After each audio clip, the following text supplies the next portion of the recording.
ఎలా ఉంది సంక్రాంతి పెద్ద సీజను, అందులోనూ ఈ 7 నెలల ప్రభుత్వ పాలన ఎలా అనిపిస్తుంది? కొత్త ప్రభుత్వాలు గతంలో జగన్మోహన్ రెడ్డి గారు 9 పథకాలు, ఇప్పుడు 6 పథకాలు ఇవేమో. మరి ఎలా ఉంది? ఫస్ట్ ఆఫ్ ఆల్ అందరికీ హ్యాపీ సంక్రాంతి. హ్మ్. అండ్ ఆల్సో ఏంటంటే విషయం, మన చంద్రబాబు నాయుడు విషయం అయితే మనకు తెలియదు కానీ జగన్ వచ్చిన దగ్గర నుంచి అయితే పరిపాలన మామూలుగా ఉండేది కాదు. ఇప్పుడు ఏం చేస్తాం, మన కర్మ కొద్ది వచ్చేసాడు. మళ్ళీ అయిపోయింది. ప్రజల్లోకి 27 నుంచి వస్తానంటున్నారు కదా ఆయన. రావడమే మంచిదండి. ఎంతసేపు అందరూ ఉద్యోగం అని ఆలోచిస్తున్నారు కానీ ఉద్యోగం రావాలంటే ముందు చదువుకోవాలిగా, చదువుకోవాలంటే పథకాలు ఇవ్వాలిగా, పథకాలన్నీ దాచిపెట్టుకొని వస్తాయి అంటే ఎప్పుడు వస్తాయి అవి? ఖజానాలో డబ్బులు లేవు అనే విషయం అందరూ చూశారు మేడం. దాని గురించి ఎక్కువ ప్రస్తావిస్తున్నారు. వృధా ఖర్చులు ఎక్కువ పెడుతుంది ఇప్పుడు. ఈయన జేబు నుంచి తీసేమైనా పెడుతున్నాడా ఏంటండి? మరీ కాకపోతేను జేబు నుంచి ఏదో తీసి పెడుతున్నట్టు మాట్లాడతారు. ప్రభుత్వం ఇచ్చేదే కదా, కావాలంటే మోడీ దగ్గరికి వెళ్ళి ఆలిపోతాడు, లేదు అంటే వచ్చి దాక్కుంటాడు. మరి ఏంటండి పవన్ కళ్యాణ్ గారు కూడా అన్నారు 10 ఏళ్ళు ఈయనే సీఎం గా ఉండాలి, 15 ఏళ్ళు ఆయన చెప్తాడు. ఆయన రాజ్యం ఏంటి ఏమన్నా వచ్చి ఆయన చెప్తాడు, 1,00,000 చెప్తాడు. అనుభవించేది మనం, వాళ్ళు కాదు కదా. అంటే ఏవి అందలేదు మనకి. ఏ ఘటన జరిగినా ఈయనే ముందు వచ్చి క్షమాపణ చెప్తారు. వరదలు వచ్చినాయి కదా, వరదలు వచ్చినప్పుడు ఎవరికి తెలియదు, వస్తున్నాయని అందరికి తెలుసు. వచ్చారా? ఎవ్వరు రాలేదుగా. అంటే నన్ను రావద్దన్నారు, నేను రాలేదని ఆయనే ప్రకటించారుగా మేడం. రావద్దన్నారు. మరి మేము కూడా అనుకున్నాం చాలా సార్లు ఓట్లు వేసేటప్పుడు ఈయన రావద్దని. మరి రాకుండా ఉన్నాడా? అప్పుడు రాకుండా ఉండొచ్చుగా. అవును. ఇప్పుడు రావద్దన్నారా? ఎందుకు ఆగిపోవడం? అప్పుడు వచ్చాడు. వాలంటీర్ వ్యవస్థ లేదు, ఎలా అనిపిస్తుంది? వాళ్ళు చాలా కష్టంగా ఉందండి. ఇంట్లో పాపం అమ్మ వాళ్ళు కిందకి దిగి మరి రేషన్ తీసుకోవడం అంటే చాలా ఇబ్బందిగా ఉంది. అదే మా జగన్ బాబాయ్ ఉన్నప్పుడైతే అద్భుతంగా ఉండేది. గతంలో ఏమేమి పొందారు ఆ ప్రభుత్వంలో? అంత అత్యంత దగ్గరగా ఉండేది పేదవాడికి, బిలో మధ్యతరగతి లైన్లో. చాలా వరకు ఆయన బాగా చేశారండి. ఎందుకంటే నేను ఈ ఏజ్లో ఉండి నేనేదో చూస్తానని చెప్పట్లేదులే కానీ నేను చూసినంత వరకు అయితే ఆయన చాలా బాగా చేశారు. వాళ్ళ నాన్నగారి తరం నాకు తెలియదులే కానీ జగన్మోహన్ రెడ్డి గారు అయితే పిల్లల విషయంలో చాలా జాగ్రత్త తీసుకున్నారు. పెద్దోళ్ళ విషయంలో కూడా పింఛన్లు ఇచ్చే దగ్గర నుంచి ప్రతి ఒక్కరు ఇంటికి వచ్చి ఇచ్చేవాళ్ళు. ఎవరు ముసలోళ్ళు వాళ్ళు ఇబ్బంది పడేవాళ్ళు కాదు ఫస్ట్ ఆఫ్ ఆల్. కానీ ఇప్పుడు ఈయన వచ్చిన దగ్గర నుంచి పాపం వెళ్ళి బ్యాంక్ వెళ్ళి తీసుకోవడానికి చాలా ఇబ్బందులు పడుతున్నారు. ఆ ఇబ్బంది లేకుండా చూసుకుంటే ఏ రాజ్యం అయితే చాలా వరకు కూడా హౌస్ హోల్డ్ సర్వేలు చాలా పెన్షన్లు కోల్పోయామంటున్నారు చాలా మంది. అనేక మందికి ఏమో ఇవి ఫేక్ గా ఇచ్చారని చెప్పి తీసేస్తుంది ప్రభుత్వం అంటున్నారు. చూసారా ఆ విధానం? ఏంటండి ఏదైతే హౌస్ హోల్డ్ సర్వే చేశారో మొన్న ఈ మధ్య మ్యాపింగ్ అని, దీంట్లో అనర్హులకి పెన్షన్ లేదని తీసేశారు. ఎలా అనిపించింది? తీసారు చాలా మందికి. ఎందుకు మా సర్కిల్ మేము చూస్తూ ఉంటాం కదా, చాలా మంది పాపం పెన్షన్ ఎందుకంటే పెన్షన్ మీద ఆధారపడే వాళ్ళు చాలా మంది ఉన్నారు. చాలా మందికి తీసేశారు, ఇబ్బందులు పడుతున్నారు. మొన్న తిరుపతి తొక్కిసలాట ఘటన ఎలా అనిపించింది? 6 దాకా చనిపోయారు, 50 మందికి పైగా గాయపడ్డారు. పవన్ కళ్యాణ్ గారు ఒకళ్ళే వచ్చారు, పరామర్శించారు, కానీ తర్వాత బాబు గారు వచ్చారు, కానీ అసలు ఎవరైతే దీనికి బాధ్యులు ఉన్నారో వాళ్ళు రాలేదు. వాళ్ళకి పట్టలేదని వాళ్ళే చెప్తున్నారు. ఎందుకంటారు టీటీడీ అధికారులు? ఇప్పుడు పెద్దవన్నీ మాట్లాడే అంత కాదులే గానీ ఏదైనా సరే జాగ్రత్త తీసుకుంటే ఏవి జరగవండి. మరి 2027లో జమిలీ ఎలక్షన్స్ వస్తే కేంద్రం నుంచి మళ్ళీ జగనే వస్తారా? ఖచ్చితంగా జగనే వస్తారు. నాకైతే నమ్మకం ఉంది. ఎందుకంటే ఆయన చేసినంత అభివృద్ధి ఈయన ఇవ్వలేకపోయారండి. ఒకప్పుడు ఏమో ఇచ్చారేమో, అందుకోసమనే చంద్రబాబు నాయుడు రావాలనుకున్నారు. కానీ ఇప్పుడైతే అలా కాదు. ఎందుకంటే పాత నీరు పోవాలి, కొత్త నీరు రావాలి అన్నట్టు చంద్రబాబు నాయుడు తరం అయిపోయింది. ఇప్పుడు జగన్ వచ్చారు కదా, వచ్చిన తర్వాత ఆయన న్యూగా ఏం చేయాలి ఏంటి అనేది ఆలోచిస్తున్నారు. ఎంతైనా ఎంక బ్లడ్ కదా ఉంటుందా మాత్రం. అలా ఆలోచించి చదువుకునే వాళ్ళకి బాగా అభివృద్ధి ఇచ్చారండి. ఫస్ట్ ఆఫ్ ఆల్ అది మాత్రం ఒప్పుకోవాలి. ఇచ్చినప్పుడు కొంచెం లోటు బడ్జెట్లోకి వెళ్తున్నాయి కదా ప్రభుత్వాలు, అనవసరమైన వాటికి ఎందుకు అంటున్నారు? అనవసరమైన వాటికి అనవసరం. అసలు ఫ్రీ బస్ అనేది అనవసరం. ఫ్రీ బస్ ఎందుకు బయటికి వెళ్ళాలి? అలా మానేసుకోండి, ఇంట్లో ఉండండి. Free bus is not necessary. కొంచెం రాయితీలు ఇస్తే బాగుంటుంది అంటున్నారు మేడం. రాయితీలు ఇస్తే ఓకే, రాయితీలు ఇస్తే ఓకే. యాక్చువల్గా ఏంటంటే బస్ ఛార్జీలు పెరిగిపోకుండా ఎట్లా ఉన్నాయో అట్లా ఉంచితే బెస్ట్. ఎంతకైనా ఫ్రీ బస్ ఇచ్చి గవర్నమెంట్ లాస్ చేసుకునే బదులు ఫ్రీ మినిమం ఛార్జెస్ పెట్టి బస్సు నడిపించుకోవడం బెస్ట్. గతంలో కూడా ఆటో వాళ్ళకి 10,000 ఇలా స్కీములు పెట్టడం వల్ల చాలా లాస్ వచ్చింది మేడం. సో గత ప్రభుత్వ పథకాల్లో కూడా కొంచెం లాస్ ఉన్నప్పటికీ ఈసారి అభివృద్ధి కదా, ఈ ఉద్యోగ కల్పన, జాబ్స్. ఏపీలో కూడా ఈసారి సాఫ్ట్వేర్ ఇండస్ట్రీస్ రావాలంటే ఏపీలో కష్టం అమ్మా. బికాజ్ ఏంటంటే మన ల్యాండ్ డిఫరెంట్, తెలంగాణలో land is different. Because that is rock. ఇప్పుడు మన విజయవాడలో వరదలు వచ్చాయి, ఏమొచ్చి అన్ని మునిగిపోతాయి. సాఫ్ట్వేర్ ఎంప్లాయీస్ సాఫ్ట్వేర్ ఇక్కడ పెట్టారనుకో, ఆ ఎంప్లాయీస్కి బాగానే ఉంటుంది, ఉద్యోగ రీత్యా బాగానే ఉంటుంది. ఆ ఆఫీసెస్ అన్ని మునిగిపోతాయి. హైకోర్టే మునిగిపోయింది. ఓకే ఓకే హైకోర్టులోనే ఫైల్స్ తడిచిపోయినాయి. నేను అడ్వకేట్ని. ఓకేనా? అంటే మేడం ఇక్కడ ప్రాపర్ ల్యాండ్ లేకపోవడం వల్ల కొంచెం విశాఖపట్నం వైపు ఏమన్నా ఆలోచించే అవకాశం ఉందంటారా? అక్కడ బాగానే ఉంటుందంటారా? అంటే ల్యాండ్ విశాఖపట్నం బాగానే ఉంటుంది. విశాఖపట్నం రీచ్ డెవలప్మెంట్ రీచ్ అక్కడ మనకి అక్కడ పోర్టు ఇవన్నీ బాగానే ఉన్నాయి కదా. విశాఖపట్నం బాగానే విజయవాడ ఇది వేస్ట్. కేంద్రం సపోర్ట్తో 4 ఏళ్ళు స్కిల్ డెవలప్మెంట్ కానివ్వండి, ఉద్యోగాలకు సంబంధించిన నైపుణ్య కేంద్రాలు కూడా పెడితే బాగుంటుందని చాలామంది విశ్లేషకులు అంటున్నారు. ఎందుకంటే యువతకి ట్రైనింగ్ అయితే బాగుంటుంది కదా. ట్రైనింగ్ ఇస్తే బెస్ట్. ఇప్పుడు బీటెక్స్ చేస్తున్నారు, చేసిన తర్వాత వెంటనే జాబ్స్ రావట్లేదు. సాఫ్ట్వేర్ ఎంప్లాయీస్ అవ్వాలన్నా కూడా కోర్స్ నేర్చుకుంటేనే జాబ్స్ వస్తాయి, లేకపోతే జాబ్స్ రావు, జాబ్స్ ఉండవు. స్కిల్ అనేది కంపల్సరీ, నాట్ నెసెసరీ. అది గవర్నమెంట్ అది తీసుకొని స్కిల్ డెవలప్మెంట్ ప్రతి స్టూడెంట్కి ఇస్తే కూడా చాలా మంచిది. అమలయ్యే పథకాలు కూటమి ప్రభుత్వం చేయగలదంటారా? ఏమి ఇస్తా అన్నారు లేదండి.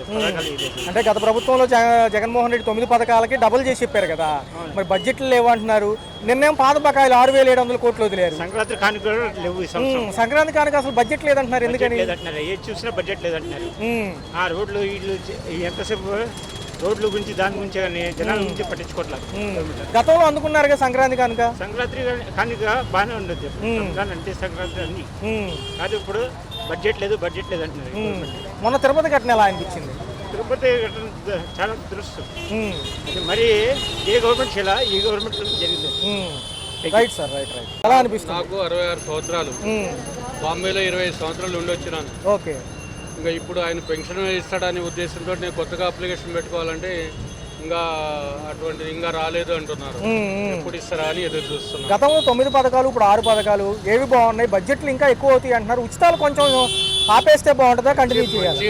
బాగానే చేస్తున్నాడు, కానీ మా కొత్తగా పెట్టుకునే వాళ్ళకి కూడా అవకాశం ఇవ్వాలి కదా.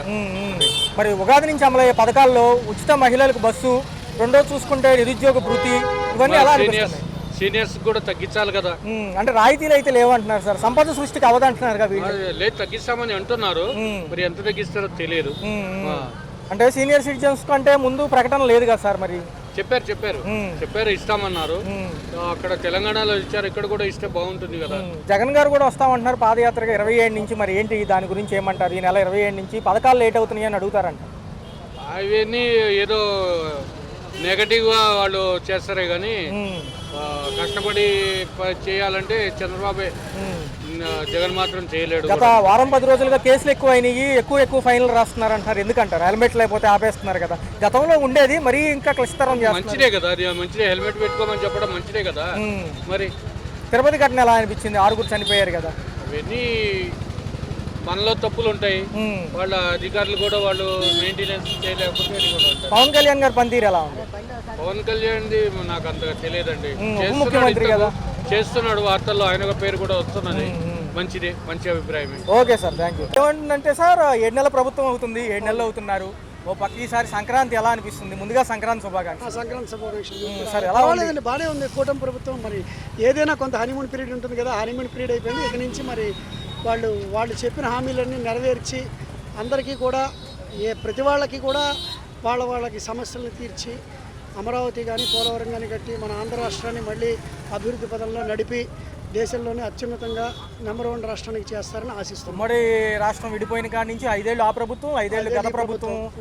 సో ఒక పక్క సంక్షేమం, అభివృద్ధి రెండు కూడా 2 పడవలు లాంటివి. 2 పడవలు. ఏదైనా ఒకటే చేయగలం కానీ 2 చేస్తే అంటే సంక్షేమం మంచిదే కానీ జనాల్ని ఎంతవరకు ఇవ్వాలి అంతవరకు ఇచ్చే సంక్షేమం వాళ్ళకు కూడా ఒక మొత్తానికి వాళ్ళు ఇచ్చే సంక్షేమ ఫలాలు అనేవి అందరికీ అందేట్టుగా ఉండాలి. వాళ్ళకి మళ్ళీ ఎవరికైతే సంక్షేమ పదాలు అందాయో వాళ్ళు అభివృద్ధి కూడా, అంటే ఉద్యోగం చేసుకుంటూ సంక్షేమ పథకాలు ఒక మేరకు తీసుకునేట్టుగా ఉండాలి. సోమరపోతులు చేయకుండా సంక్షేమం ఉంది కదా అని చెప్పి సోమరపోతులకు కాకుండా పని కల్పిస్తూ సంక్షేమం ఇచ్చి చేయగలిగి ఇండస్ట్రియల్ సెక్టర్ కానివ్వండి, సాఫ్ట్వేర్ సెక్టర్ కానివ్వండి, స్కిల్ డెవలప్మెంట్కి ఎక్కువ ప్రాధాన్యత ఇవ్వాలి. తప్పకుండా అలా ఇవ్వాలి. ఎప్పుడైనా సరే మనిషిని కూర్చోబెట్టి సంక్షేమం అంటే కాదు కదా.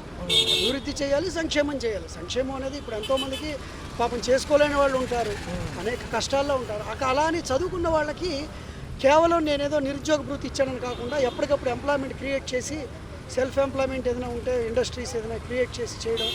అమరావతి వచ్చిందనుకోండి, గోల్డ్ ఇండస్ట్రీస్ వస్తాయి, అప్పుడు అక్కడ ఉద్యోగాలు లోకల్గా ఇవ్వడం. వీళ్ళందరికీ కన్స్ట్రక్షన్ చేస్తే చాలా మంచిది. సో పాత ప్రభుత్వాలు కూడా ఏమంటున్నాయి అంటే ఈ సంక్రాంతి అనంతరం కూడా ప్రజల్లోకి వస్తామంటున్నారు.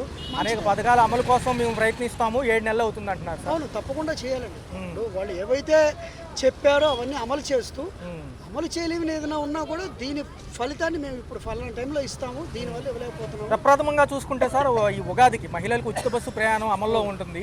సో ఎలా అనిపిస్తుంది? కొంచెం రాయితీలు ఇస్తే బాగుంటుందండి, ఉచితాలు ఎందుకని కూడా అంటున్నారు ఇక్కడ. అవునండి, ఉచితాలండి. ఇప్పుడు ఉచిత బస్సు ఉంది. ఒక గవర్నమెంట్ టీచర్ ఉన్నారనుకోండి, ఆవిడకి ₹1,00,000 గవర్నమెంట్ జాబ్ ఉన్నప్పుడు మళ్ళీ ఫ్రీగా బస్సు ఉచితం ఇవ్వక్కర్లా.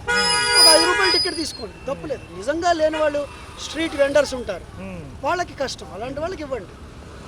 డబ్బులు పెట్టుకోగలిగిన వాళ్ళకి, గవర్నమెంట్ ఎంప్లాయీస్, బ్యాంక్ ఎంప్లాయీస్కి కూడా మీరు ఉచితంగా ఇస్తామంటే అది పెద్ద ఉపయోగం లేని పథకం అండి. సార్ మోడీ ప్రభుత్వ హయాంలో ఈ జమిలీ ఎన్నికల కంటే ముందే అభివృద్ధి సంక్షేమ పథకాలు అమలైపోతే కనుక నెక్స్ట్ రాబోయే 10 ఇయర్స్ ఎలా ఉండబోతుంది?